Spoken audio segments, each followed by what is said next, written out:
Nothing says welcome home, honey, quite like finding a used rubber in your bed at 3 in the morning. But there it was, sticky and accusatory, pressed into my palm like the world's worst handshake when I reached over to kiss my sleeping wife goodnight. Lila wasn't there, of course, just her note on the nightstand. You forgot to return this to your boyfriend. My name is Jack Kingsley, and I used to be somebody. Not A-list somebody, mind you. More like the guy who played the wisecracking best friend on a sitcom that got canceled after 2 seasons. These days, I host the morning drive time show on WKRP-FM, population nobody gives a damn, Massachusetts. It's a long fall from Hollywood, but at least the commute's shorter. I sat there in our renovated mid-century home, staring at that latex accusation, my brain cycling through the 5 stages of grief at warp speed. Denial lasted about 2 seconds. Anger kicked in when I noticed Lila's pillow was bone dry. No mascara stains, no tears, nothing. She'd planned this little welcome home surprise. Should have stuck to sitcoms, I muttered to myself. Less drama. The bedroom looked like a magazine spread, everything perfectly arranged, except for the elephant-sized betrayal sitting in my palm. Our wedding photo smiled at me from the dresser, all teeth and lies. 10 years of marriage, and this is how she tells me it's over? With a used rubber and a note that wouldn't pass muster in a high school creative writing class. I stumbled to the kitchen, my mind reeling. The coffee maker blinked 3:17 a.m. in accusatory red digits. Outside, our neighbor Stanley's porch light flickered on. The man had radar for drama, probably sensed the marital implosion from 3 houses away. My hands shook as I poured whiskey into a coffee mug. The good stuff, the bottle Lila bought me for my birthday with the inscription, "To my leading man." The irony wasn't lost on me. Apparently, I'd been demoted to supporting cast in my own marriage. The house felt different now, like a movie set after the cameras stopped rolling. All facade, no substance. I wandered through rooms that suddenly felt foreign, looking for clues I'd been too stupid or too trusting to notice before. In Lila's home office, her PR kingdom where she spun corporate lies for a living. I found her laptop open, password protected naturally. But Lila wasn't as clever as she thought. Her password was still Jack My Love 123. The woman who just handed me a rubber like a business card hadn't bothered to change her password. Her email was a goldmine of betrayal. Messages to her sister. Jack's so clueless, it's almost sad. Texts to her best friend Megan. The Zex is amazing. Finally found a real man. And then the smoking tool. A thread with someone named Derek Monroe. Derek. Even his name sounded like a cologne advertisement. The messages went back months. Detailed accounts of their encounters, plans for weekends when I was supposedly on the road for comedy gigs that barely paid gas money. They'd been laughing at me, the has-been actor too pathetic to see his wife's Oscar-worthy performance as the faithful spouse. One message made my blood freeze. Jack's getting suspicious. Time for the nuclear option. Leave him the gift we discussed. Make it hurt. The gift. The rubber. This wasn't passion or impulse. It was calculated cruelty, designed for maximum humiliation. They'd probably laughed about it afterward, imaging my face when I found their little present. I scrolled deeper, finding Derek's address, his LinkedIn profile boasting about his tech startup, his Instagram full of gym selfies and motivational quotes about winning at life. He looked exactly like what Central Casting would order for smug tech bro number 3. Square jaw, perfect teeth, the kind of guy who'd steal your wife and then post about it on social media. But the real knife twist came in Lila's messages to her mother. Jack's career is over. Derek has real money, real prospects. I deserve better than a washed-up actor who tells jokes to truckers on AM radio. I deserve better. 10 years of marriage, and I deserved better. I'd supported her through graduate school, celebrated every promotion, held her hair back during food poisoning, and I deserved better. My phone buzzed. A text from Lila. Hope you found my note. We need to talk tomorrow. I'm staying at Megan's tonight. Sure she was. Probably wrapped around Derek right now, celebrating their successful psychological warfare campaign. I stared at that text for a long moment, then scrolled through my contacts until I found the name I needed. Tony Russo, my old stunt double from the show, the only guy in this town who'd known me before I became a local radio personality / public disappointment. The phone rang 3 times before Tony's gravelly voice answered. Jack? Jesus, it's 3:30 in the morning. Someone better be dead. Not yet, I said, surprised by how calm I sounded. But I need you tonight. Bring the crowbar. The crowbar? Jack, what the hell? Not for her, I interrupted. For his car. Silence on the other end. Then, I'll be there in 20 minutes. I hung up and walked to my bedroom window, looking out at the quiet suburban street where nothing exciting ever happened. Stanley's light was still on. The man probably had his ear pressed to a glass against our shared wall. Well, Stanley was about to get the show of his lifetime. I opened my closet and pulled out the black clothes I wore for the occasional local theater gig, dinner theater Shakespeare for audiences who confused Hamlet with an omelet. Tonight, they'd serve a different purpose. As I changed clothes, I caught my reflection in the mirror. 43 years old, graying at the temples, laugh lines that had earned their keep back when I had something to laugh about. Not leading man material anymore, but not ready for the scrap heap either. Lila wanted drama. She was about to get a master class from a professional. 20 minutes later, Tony's pickup truck rumbled into my driveway. He eliminated the engine and stepped out, looking like a cross between a bouncer and a philosophy professor. 6'2", built like a brick wall, but with eyes that missed nothing.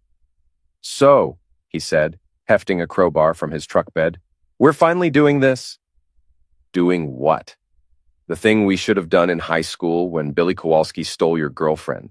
The thing we should have done when that director screwed you out of the movie role. The thing we should have done every time someone treated you like garbage because you're too nice to fight back. I looked at my oldest friend, this man who'd literally taken punches for me when the cameras rolled, and felt something shift inside me. For years, I'd been the good guy, the understanding husband, the professional who took rejection with a smile and a self-deprecating joke. Tonight, the good guy was off duty. "His address is 412 Harbor View," I said, climbing into the passenger seat. "And Tony?" "Yeah. This time, we don't pull our punches." As we drove through the empty streets toward Derek Monroe's upscale condo, I felt something I hadn't experienced in years. The thrill of being the protagonist in my own story instead of the comic relief in someone else's. Behind us, Stanley's porch light finally went dark. The show was just getting started. Derek Monroe lived in Harborview Towers, the kind of glass and steel monument to success that screamed, "I peaked in business school." His Tesla Model S sat in the underground garage like a smug electric middle finger to everyone who drove cars with actual engines. "Nice ride," Tony muttered, running his hand along the pristine paint job. Be a shame if something happened to it. The garage was empty except for Derek's automotive ego trip and a few other luxury vehicles belonging to people who probably used disruption as a verb. Security cameras dotted the corners, but Tony had thought ahead. Ski masks and a route that kept us in the blind spots. "You sure about this?" Tony asked, pulling out his phone to record our handiwork. "Once we cross this line, there's no going back to being the nice guy." I thought about Lila's note, about months of secret messages, about Derek's Instagram post from last week. Sometimes you have to take what you want. #no apologies, #winner mindset. "The nice guy is what got me into this mess," I said, taking the crowbar from Tony's hands. We worked with the efficiency of a pit crew. All 4 tires, not slashed, just deflated with strategically placed screws that would cause slow leaks. The trunk got a special surprise. 3 pounds of fish guts from Tony's weekend fishing trip, sealed in bags that would eventually break down in the heat. Super glue in the door locks because nothing says good morning like being trapped outside your own car. The pièce de résistance was Tony's idea. A business card from the Riverside STD clinic tucked under the windshield wiper with a handwritten note. "Your test results are in. Please call immediately." "Think he'll buy it?" Tony asked, admiring our work. "Guy like Derek? His ego's too big to consider he might be clean. He'll spend the whole day wondering which conquest gave him the gift that keeps on giving." We were back in Tony's truck by 4:30, adrenaline coursing through my veins like I'd just finished a live television performance. For the first time in months, I felt alive. "Where to now?" Tony asked.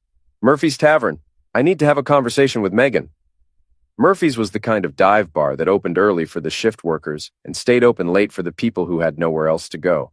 At 5 a.m., it was populated by insomniacs, third-shift workers, and the occasional cheating wife's best friend who thought she was clever. Megan sat at the far end of the bar, nursing a cosmopolitan like she was at some upscale Manhattan lounge instead of a place where the house wine came with a warning label. She looked up when I walked in, her face cycling through surprise, guilt, and poorly concealed panic. "Jack, I didn't expect to see you here. Lila said you were out of town." I slid onto the bar stool next to her. "Funny thing about lies, Megan. They're only as good as the people keeping them." The bartender, a woman named Gwen, who'd been serving drinks and collecting secrets in this place for 20 years, raised an eyebrow but said nothing. Gwen had the kind of face that invited confessions and the discretion to forget them when the price was right. "I don't know what you're talking about," Megan said, but her hand shook as she lifted her drink. "Derek Monroe. Ring a bell? About 6'1", drives a Tesla, thinks he's God's gift to womankind? The guy who's been screwing my wife while you provided alibis?" Megan's Cosmopolitan ended up on the bar instead of in her mouth. "Jack, I never meant—" "Save it." I signaled Gwen for a whiskey. "I'm not here to make you feel guilty. Guilt's for people with consciences. I'm here to give you a message for Lila." "What message?" I leaned closer, close enough to smell her overpriced perfume and underlying desperation. "Tell her I hope her yoga mat's flame retardant. She's going to need it." Megan's face went white. "What does that mean?" "She'll figure it out." I knocked back my whiskey and stood up. "Oh, and Megan, next time you want to help someone destroy a marriage, make sure you're not doing it in a town where everybody knows everybody. Gwen here has been watching you meet with Derek every Tuesday for the past month. Haven't you, Gwen?" Gwen polished a glass with studied neutrality. "I see a lot of things. Remember even more when people are nice to me?" I dropped a 20 on the bar, for the whiskey and the conversation. As I walked toward the door, Gwen called after me. "Jack, you might want to know. Derek's planning something for tonight, some kind of live podcast thing. Been bragging about it all week." I turned back. "What kind of podcast?" "The kind where he tells the world about his conquests. Names, details, everything. Says it's going to make him famous." The blood in my veins turned to ice water. A tell-all podcast. Derek wasn't content with stealing my wife. He wanted to humiliate me publicly, turn my private pain into his public entertainment. "What time?" I asked. 8 p.m., broadcasting from the community college radio station. I looked at Gwen's weathered face, seeing something like sympathy in her eyes. "Why are you telling me this?" "Because 20 years ago, my husband ran off with his secretary. Left me with 2 kids and a mortgage. Never got my chance to even the score." She set down the glass she'd been polishing. "Consider this my vicarious revenge." Outside Murphy's, Tony was waiting in his truck, engine running. "So, how'd it go with the yoga princess?" "Change of plans," I said, climbing into the passenger seat. "We're going to crash a podcast." The community college radio station was a joke. 2 rooms in the basement of the communications building, equipment that belonged in a museum, and soundproofing that wouldn't stop a whisper. But it had something Derek needed: a live streaming setup and the legitimacy of an actual broadcast facility. At 7:30, we watched Derek arrive with his entourage: Alexis, his wannabe filmmaker friend with a camera, and 2 other tech bros who looked like they'd stepped out of a startup commercial. They were laughing, probably already celebrating their upcoming character assassination. "How do we get in?" Tony asked. I smiled, pulling out my wallet and extracting a card I hadn't used in months.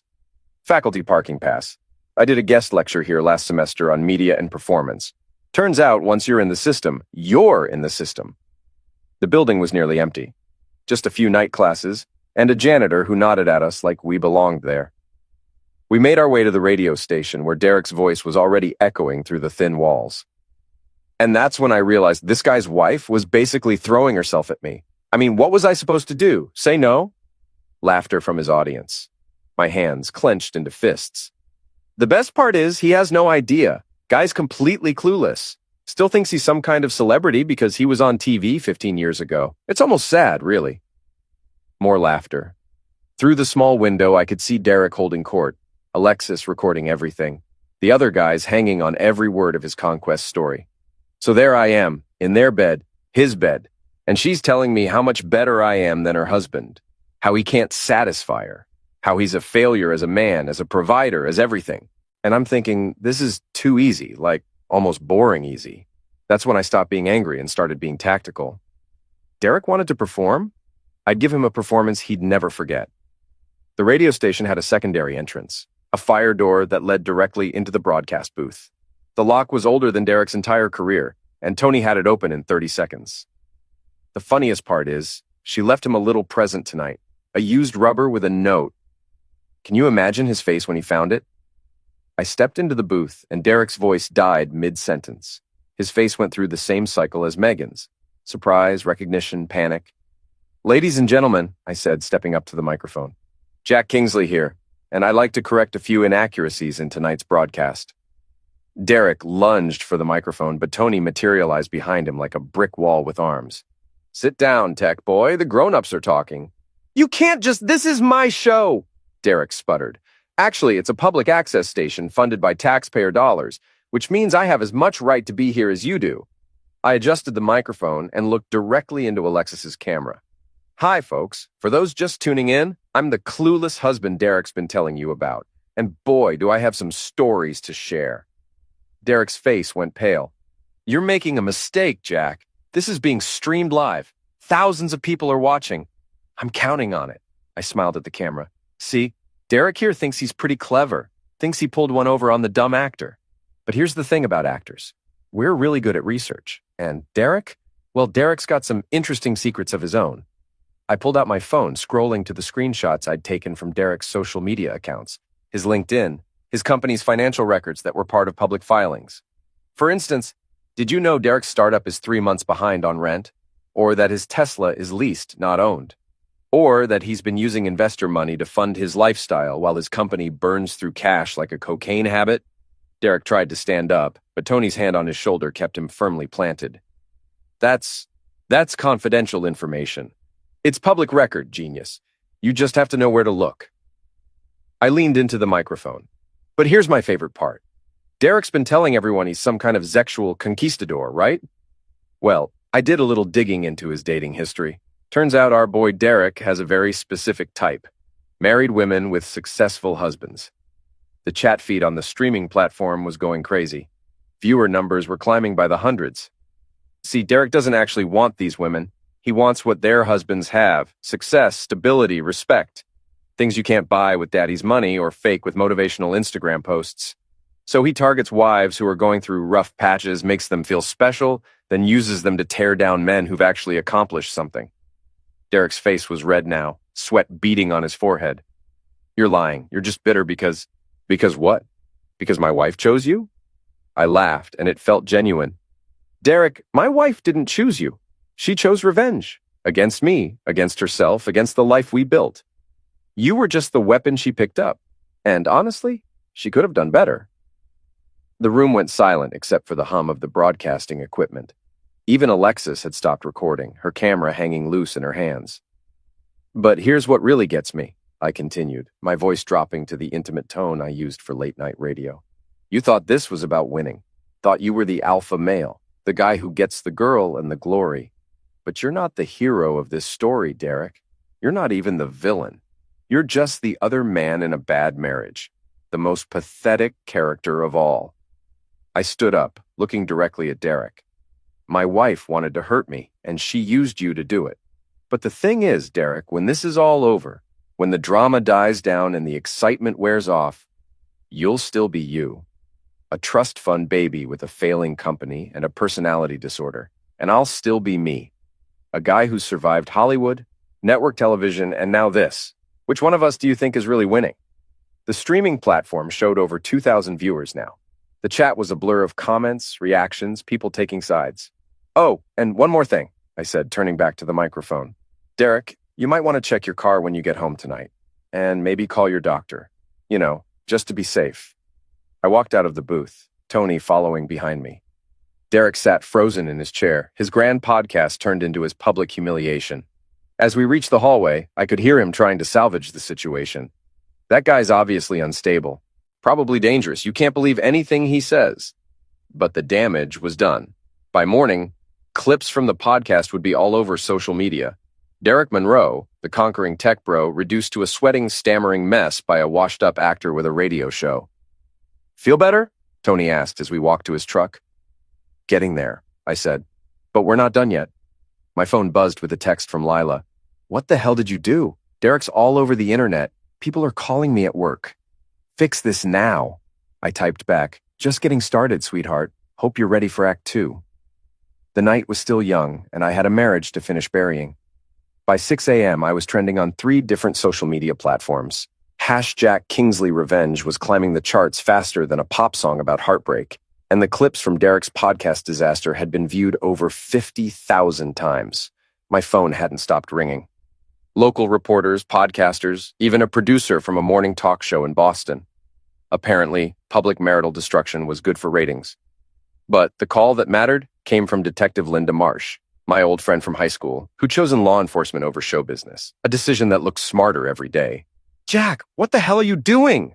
Linda's voice carried the authority of 15 years wearing a badge. I've got 3 complaints filed against you already this morning. 3? I'm disappointed. I was aiming for at least 5. This isn't funny. Derek Monroe says you broke into the radio station. His friend Alexis claims you threatened them, and your wife, soon-to-be ex-wife, says you're stalking her. You want to tell me your side before this gets out of hand?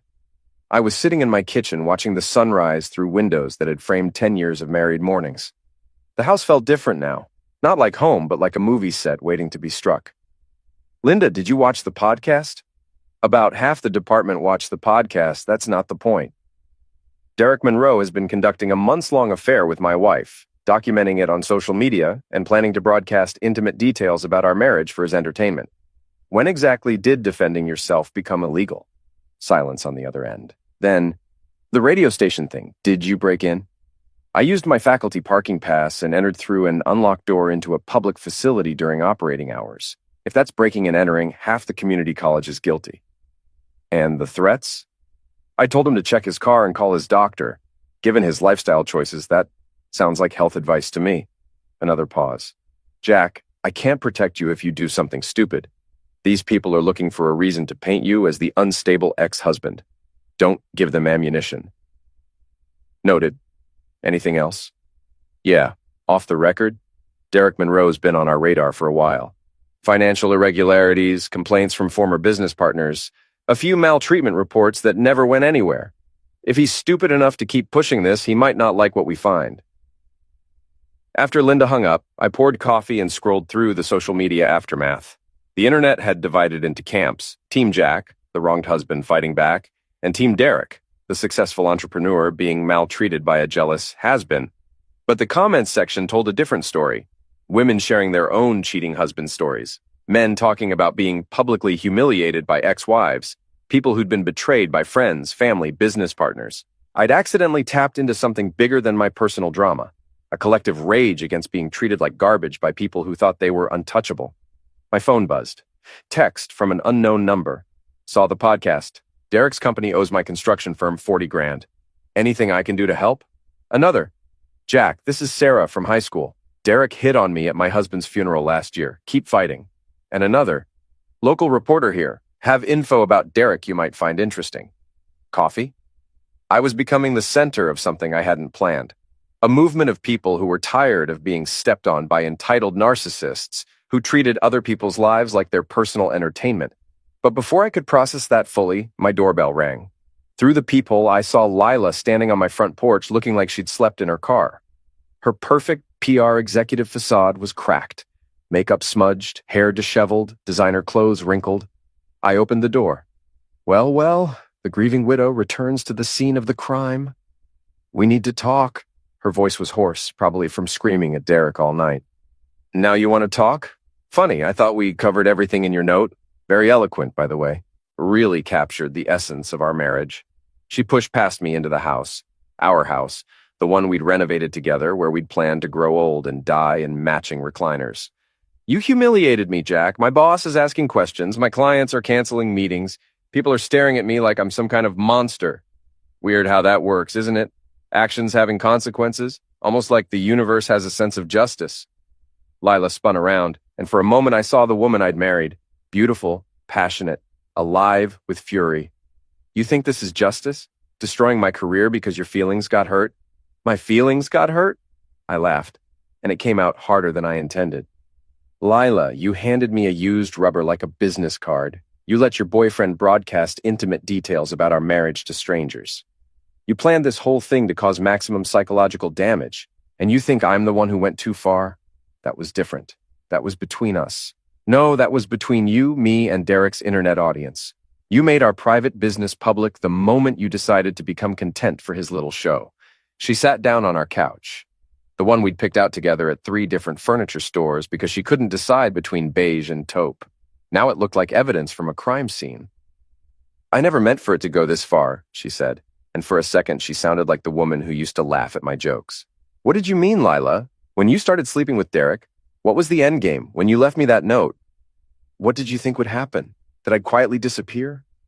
Thank you for the privilege of being betrayed? I thought you'd be angry. Maybe we'd have a fight, get divorced, move on with our lives. Move on to what? Derek's trust fund and startup fantasies? You think he's going to marry you after this circus? Her face went pale. He loves me. Derek loves the idea of you. The trophy wife, the successful woman who chose him over her accomplished husband. But love? Lila, the man broadcast details about your Zek's life to strangers for entertainment. If that's love, you need therapy, not a divorce lawyer. I sat down across from her, studying the woman I'd shared a bed with for 10 years. She looked smaller now, diminished by the consequences of her choices. What do you want from me? She asked. I want you to understand what you've done. Not just to me, but to yourself. You had a life, Lila, a good life. Maybe not perfect, maybe not exciting enough for your taste, but real, and you threw it away for what? Instagram photos with a guy who sees you as a conquest? You don't understand. You've been checked out for years. The failed comeback attempts, the radio job that's going nowhere, the way you just accepted mediocrity. I needed something more. So you decided to destroy everything instead of talking to me about it. Would you have listened? Really listened? Not just made jokes and changed the subject? The question hit harder than I expected because she wasn't entirely wrong. I had been going through the motions, treating our marriage like a comfortable old sweater instead of something that needed attention and care. Maybe not, I admitted. But that doesn't justify what you did. There were 1,000 ways to handle this that didn't involve public humiliation and psychological warfare. And there were 1,000 ways for you to handle last night that didn't involve destroying Derek's reputation and mine. True, I could have hired a lawyer, filed for divorce, split our assets 50-50, and moved on like a civilized adult. I leaned forward. But where's the fun in that? Her eyes widened. What does that mean? It means, my dear wife, that you wanted drama. You wanted excitement. You wanted to see what would happen if you pushed the nice guy too far. I stood up.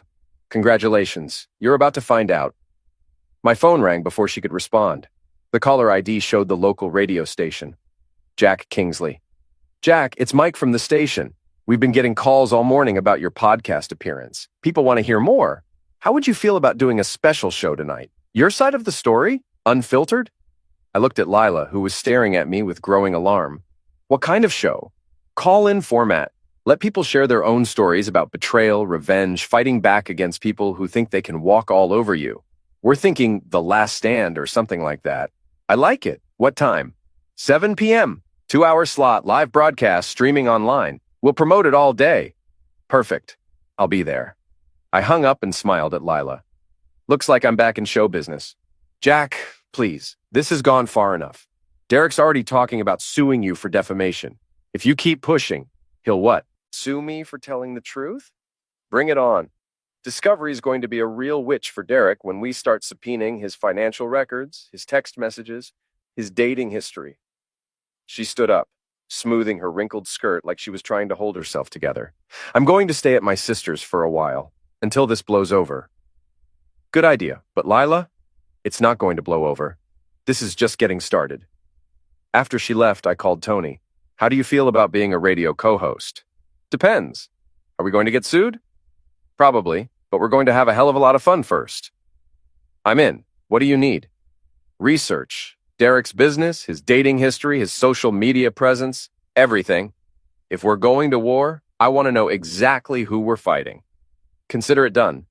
What about Lila? I looked around the empty house, at the wedding photos and shared memories that now felt like evidence from someone else's life. Lila made her choice. Now she gets to live with the consequences. As Tony hung up, my phone buzzed with another text from an unknown number. Jack, this is Alexis, Derek's friend from last night. We need to talk. I have something you need to see.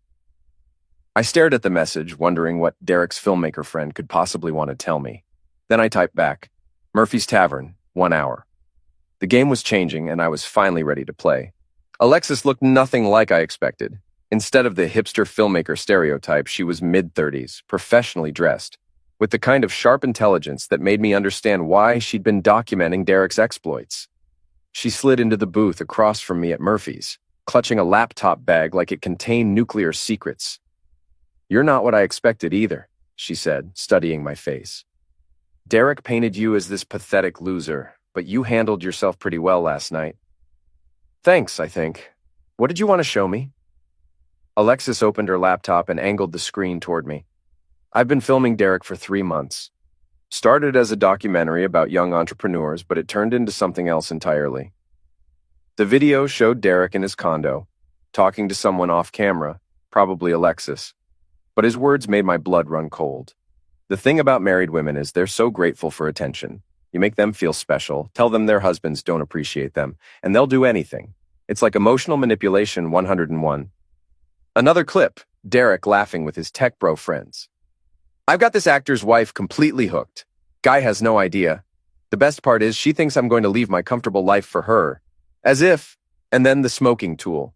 Derek talking directly to the camera like he was recording a confessional. Here's the plan. Lila's going to leave him the rubber with a note. Her idea, actually, which is perfect because it shows premeditation on her part. Then I do the podcast, tell everyone about the affair. Make him look like a clueless loser. His reputation gets destroyed, his radio career ends, and Lila comes running to me for comfort. Except by then, I'll be done with her. On to the next conquest. I stared at the screen, processing what I just heard. He planned the whole thing. Gets worse. Alexis clicked to another file.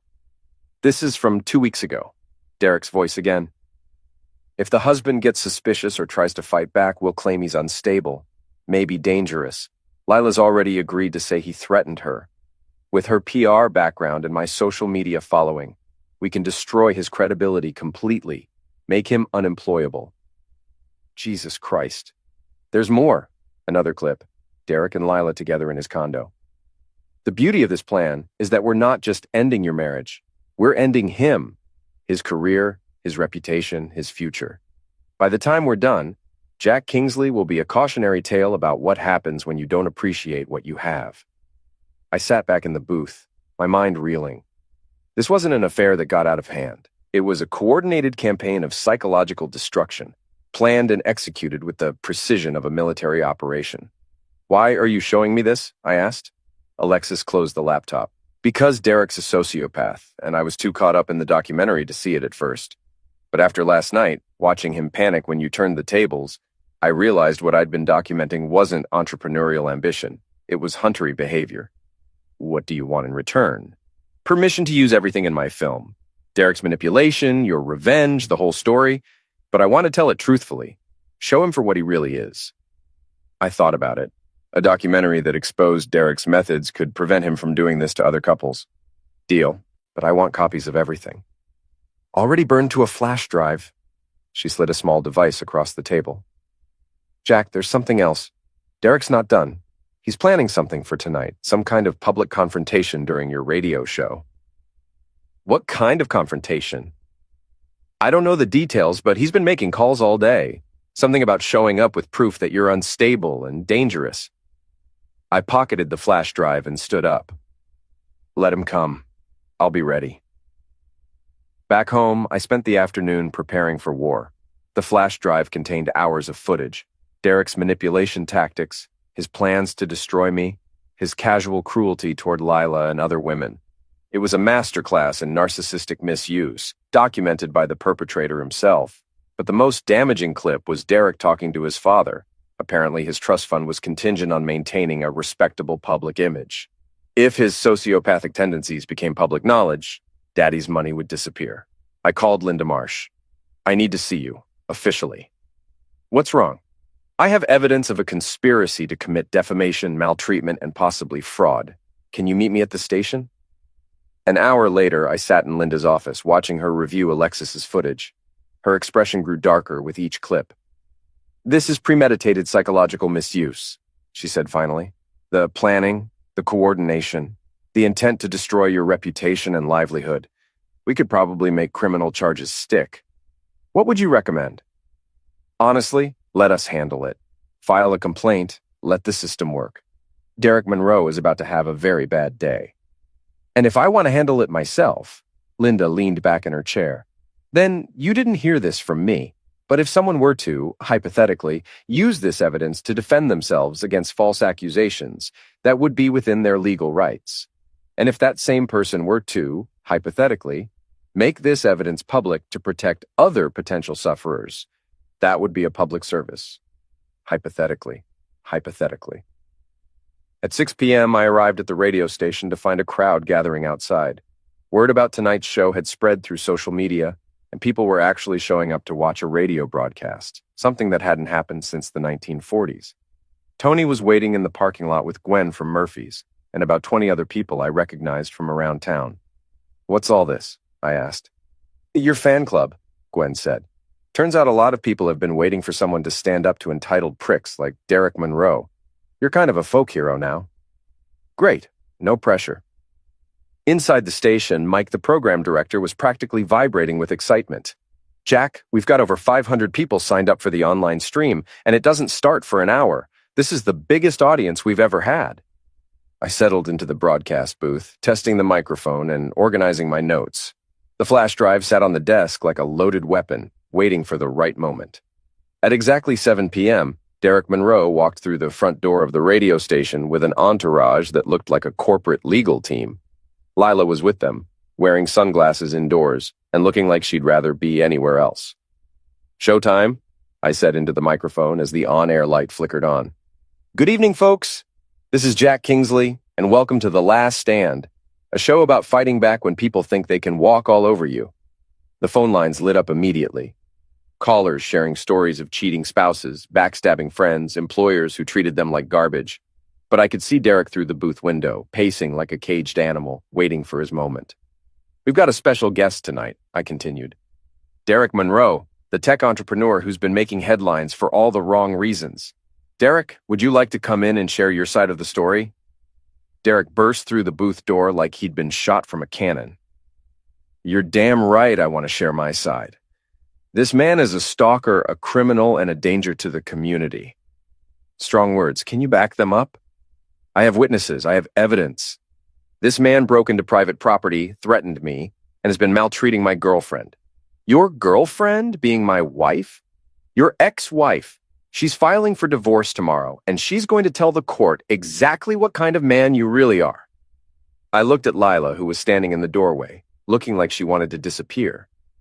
"Is that true, Lila? Are you going to tell the court what kind of man I am?" She opened her mouth, then closed it, then looked at Derek for guidance. "She doesn't have to answer to you," Derek said. "You lost that right when you decided to become a stalker." Interesting word choice. I pulled out the flash drive. "Speaking of stalkers, I have some footage I think our audience would find educational." Derek's face went white. "You can't. That's private?" "Actually, it's evidence of criminal conspiracy, which makes it very much public interest." I plugged the drive into the computer. "Ladies and gentlemen, I present Derek Monroe in his own words." The first clip played through the radio station speakers and streamed live to hundreds of online viewers. Derek's voice, clear and unmistakable, explaining his plan to manipulate married women for sport. That's taken out of context," Derek stammered. "Really? Let's try this one." The second clip played, Derek laughing about destroying my reputation and career. By the third clip, Derek calling Lila a useful idiot who would be discarded once he was done with her. Lila had removed her sunglasses, and I could see tears streaming down her face. "Turn it off," Derek demanded. "This is illegal. I'm calling my lawyer." "Please do. I'm sure he'll love representing a client whose criminal conspiracy is documented in high-definition video." Derek lunged for the computer, but Tony materialized in the doorway, like an avenging angel. "I wouldn't do that if I were you. This is maltreatment. This is justice," I said into the microphone. "Ladies and gentlemen, you've just heard a master class in psychological misuse. Derek Monroe doesn't just cheat with married women, he systematically destroys their lives and their husbands' lives for entertainment." The phone lines were going crazy. The online chat was a blur of outrage and support. And Derek Monroe, the confident tech entrepreneur who thought he could destroy people for fun, was having a complete meltdown on live radio. "You want to know what kind of man I am?" I asked, looking directly at Derek. "I'm the kind of man who fights back when someone tries to destroy his life. I'm the kind of man who protects other people from hunters. And I'm the kind of man who doesn't let bullies win." Derek was backing toward the door now, his legal team already heading for the exits. "This isn't over," he said. "You're right," I replied. "It's not. because tomorrow morning, copies of this footage are going to every local news station, every social media platform, and your father's law firm. How do you think Daddy's going to feel when he finds out his trust fund baby is a documented sociopath? Derek's face went from white to green. He turned and ran. Lila stood in the doorway for a long moment, looking at me with an expression I couldn't read. "I'm sorry," she said finally. "I know you are, but sorry doesn't fix what you've done." She nodded and followed Derek out the door. The show continued for another hour, with callers sharing their own stories of fighting back against bullies and misusers. But the real victory was watching Derek Monroe, the man who thought he could destroy people for entertainment, run away like the coward he'd always been. As I signed off, I looked through the booth window at the crowd of supporters still gathered outside. For the first time in months, I felt like myself again. Not the sufferer of someone else's cruelty, but the protagonist of my own story. The war wasn't over yet, but the battle was definitely won. The next morning brought consequences like a biblical flood. Derek's trust fund was frozen pending a character investigation. His startup lost 3 major investors before noon. The local news had picked up the story, and by evening it had gone national. Tech Bros' sociopathic scheme exposed by washed-up actor's brilliant revenge. I was having coffee in my kitchen when Linda Marsh called. "Jack, you need to see the news." I turned on the television to find Derek Monroe doing a perp walk outside his condo building. Not arrested, just fleeing town with whatever belongings he could fit in a suitcase. "What happened?" "Turns out your friend Derek had warrants in 2 other states. Similar schemes, different sufferers.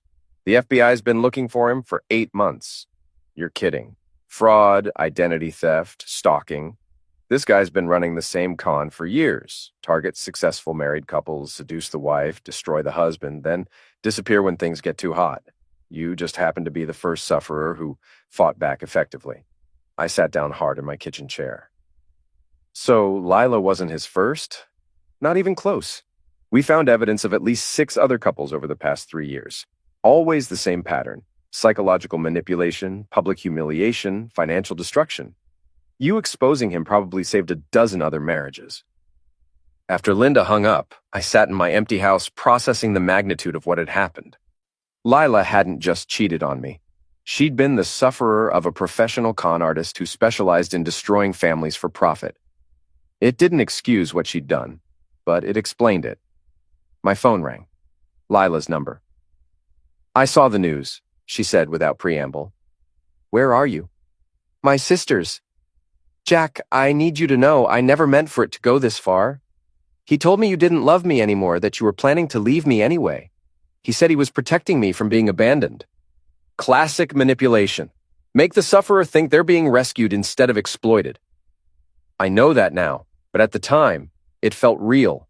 He felt real. I looked around the kitchen, where we'd shared 10 years of morning coffee, evening wine, and the comfortable silence of people who knew each other completely. "What do you want, Lila?" "I want to come home. I want to try to fix this." "It's too late for that." "Is it?" "We were good together, Jack. Before Derek, before everything fell apart, we were happy. Can't we try to get back to that?" I thought about it. Really thought about it.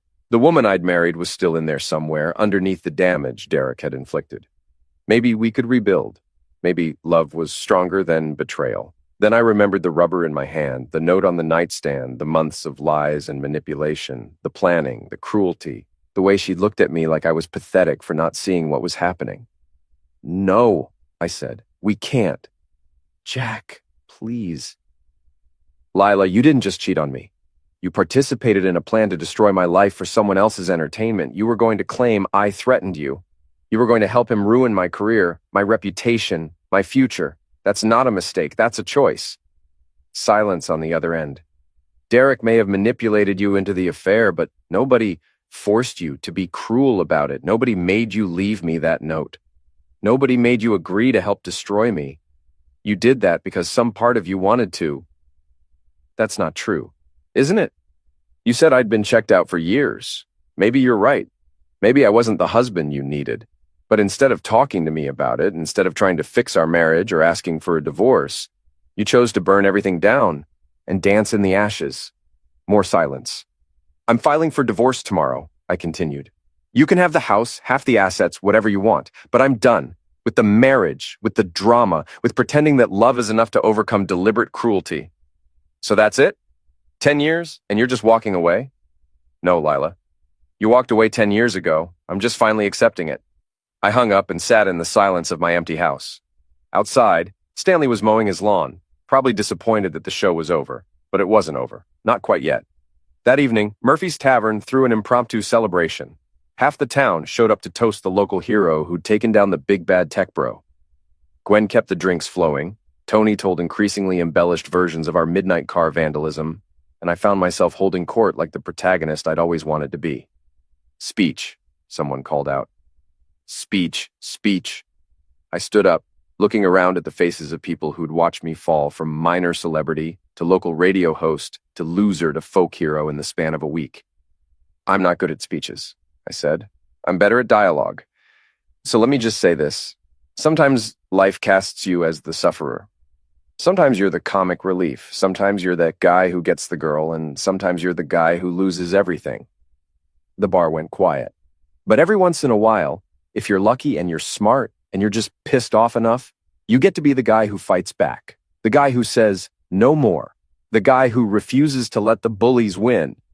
Cheers erupted around the room. Derek Monroe thought he could destroy my life for entertainment. He thought I'd roll over and take it because that's what nice guys do. Well, Derek learned something this week. Nice guys finish last, but mean guys don't always finish at all. More cheers. So here's to fighting back. Here's to standing up for yourself. And here's to all the Derek Monroes of the world learning that actions have consequences.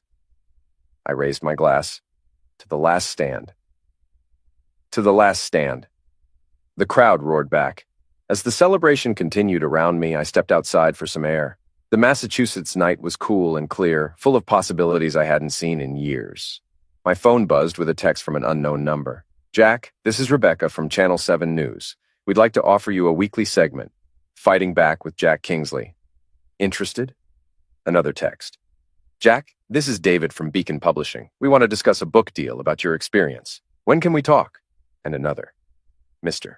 Kingsley, this is Sarah from the William Morris Agency. We represent several podcasters who are interested in your story. Please call. I stared at the messages, realizing that my personal catastrophe had somehow become my professional resurrection. The washed-up actor was suddenly in demand again, not for his past success, but for his present courage. Inside Murphy's, the celebration was reaching epic proportions. Someone had connected their phone to the sound system and was playing clips from Derek's confession videos. The crowd was laughing and cheering at each revelation of his sociopathic behavior. Tony appeared beside me with 2 beers. So what's next? I don't know. For the first time in years, I really don't know. That's not necessarily a bad thing. No, I agreed. It's not. We stood there in comfortable silence, watching through the window as our friends and neighbors celebrated the downfall of a man who'd thought he could destroy people for sport. Hey, Jack? Yeah? You know that thing you said about nice guys finishing last? What about it? Tony grinned. I think you proved that wrong. Nice guys don't finish last. They just finish differently. I looked at my oldest friend, this man who'd helped me vandalize a car and crash a podcast and document the downfall of a sociopath, and I realized he was right. I wasn't the same nice guy who'd found a rubber in his bed a week ago. I was something new, someone who'd learned that kindness and strength weren't mutually exclusive, that you could be decent without being a doormat, that sometimes the best revenge was simply refusing to be a sufferer. Derek Monroe was gone, probably running another con in another city. Lila was filing for divorce and trying to rebuild a life she'd helped destroy, and I was standing outside a dive bar in small-town Massachusetts, fielding offers from publishers and television producers who wanted to hear my story. It wasn't the ending I'd planned when this all started. It was better. Inside Murphy's, someone started a chant. Jack, Jack, Jack. I finished my beer, straightened my shoulders, and walked back into my celebration. After all, the show must go on, and for the first time in years, I was ready for my close-up. # epilogue 6 months later. The book tour was winding down, and I was back in Massachusetts for the final reading. The Last Stand, How I Fought Back and Won had spent 12 weeks on the bestseller list, spawned a Netflix documentary deal, and launched a weekly podcast that was downloaded by millions. Derek Monroe had been arrested in Florida, running the same con on a retired couple in Miami, He was currently awaiting trial on federal fraud charges. His trust fund had been permanently revoked, and his father had publicly disowned him in a statement that became its own viral moment. Lila had moved to California, where she was working for a nonprofit that helped sufferers of domestic misuse. We'd spoken once since the divorce was finalized, a brief civil conversation where she thanked me for exposing Derek before he could destroy more families. It wasn't forgiveness, but it was closure. The reading was at the same community college where Derek had planned his tell-all podcast. The auditorium was packed, and the Quanda session had run long because people kept sharing their own stories of fighting back against bullies, misusers, and narcissists. "Last question," I said, pointing to a young woman in the front row. "Mr. Kingsley, do you ever regret how you handled the situation? Do you think you went too far?" I thought about it, really thought about it. The question had been asked dozens of times during the tour, and my answer had evolved. "I think about that a lot," I said finally. "And here's what I've concluded. I regret that it was necessary. I regret that Derek Monroe was the kind of person who destroyed families for entertainment.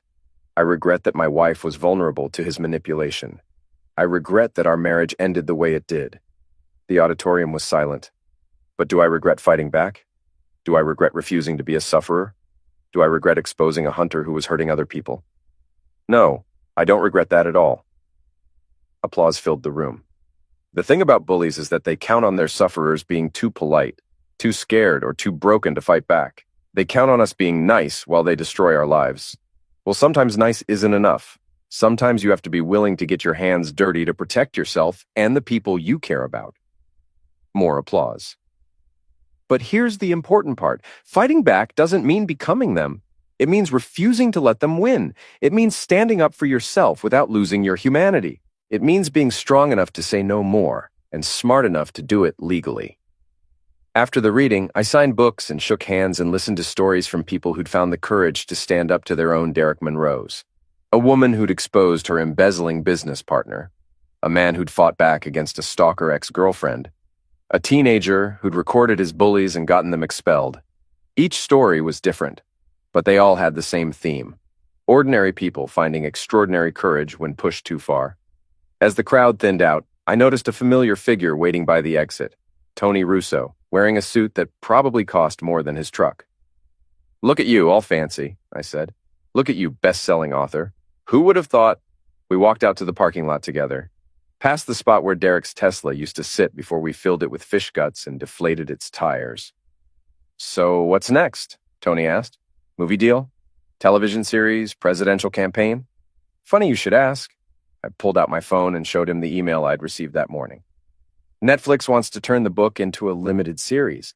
They're asking if I want to play myself. The washed-up actor becomes the comeback king. I love it. There's just one problem. They want to cast someone to play you. Interested in being a consultant?" Tony grinned. "As long as they get someone handsome to play me." We stood there in the parking lot where this whole adventure had begun. Two middle-aged guys who'd learned that it's never too late to be the hero of your own story. "You know what the best part is?" I said. "What?" "Derek thought he was writing our story, thought he was the director, the producer, the star, thought we were just supporting characters in his narrative. And instead, he became a cautionary tale in ours." Tony laughed. "Poetic justice, the best kind." As we walked to our cars, I felt my phone buzz with a text message. For a split second, my heart jumped. Old habits die hard. But it wasn't Lila or Derek or another crisis demanding my attention. It was from my literary agent. "Jack, just got off the phone with Hollywood. They want to option your story for a major motion picture. Are you ready to be a movie star again?" I looked up at the Massachusetts sky, clear and full of stars I'd forgotten to notice during the dark months of my marriage's collapse. Then I typed back, "I'm ready for whatever comes next." Because that was the real lesson of the last year. Not that revenge was sweet or that justice always prevailed, but that you never knew what you were capable of until someone pushed you far enough to find out. Derek Monroe had tried to destroy my life, and instead, he'd given me a better one. He'd wanted to make me the villain in his story, and instead, I'd become the hero in my own. Sometimes the best revenge isn't getting even, it's getting better. And sometimes, when you're brave enough to fight back against people who think they can walk all over you, you discover that you're stronger than you ever imagined. I got in my car and drove home through the quiet streets of the town that had watched me fall and helped me rise again. Tomorrow would bring new challenges, new opportunities, new chapters in a story I was finally writing for myself. But tonight, I was just Jack Kingsley, former sitcom star, current best-selling author, and the man who'd learned that sometimes the last stand is really the first step toward something better.